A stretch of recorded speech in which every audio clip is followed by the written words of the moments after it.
Chinese തത്വശാസ്ത്രജ്ഞനായ Lao ട്സൂവിൻ്റെ famous ആയിട്ടുള്ള ഒരു കോട്ടുണ്ട്.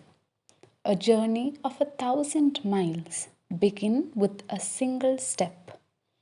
വലിയ വലിയ യാത്രകൾ തുടങ്ങുന്നത് ചെറിയ ചെറിയ ചുവടുകളിൽ നിന്നാണ്. എത്ര കടുകട്ടിയായിട്ടുള്ളൊരു ടാസ്കും നമ്മൾ ആദ്യ ചുവട് വെച്ച് വെച്ച് കയറുമ്പോൾ അത് എളുപ്പമായി തോന്നുന്നു എന്നുള്ളതാണ്. നിങ്ങളുടെ മുന്നിലുള്ള ടാസ്കുകൾ എത്ര കടുകട്ടിയുമായിക്കോട്ടെ, ചെറിയ ചെറിയ ചുവടുകൾ വെക്കുന്നതിലൂടെ അത് പതിയെ പതിയെ സിംപ്ലിഫൈഡായി മാറുന്നു എന്നുള്ളതാണ്. അപ്പോൾ ആദ്യത്തെ ചുവട് വെക്കുക എന്നുള്ളതാണ് ശ്രമകരമായ വിഷയം. പിന്നീടെല്ലാം എളുപ്പമായി തീരും.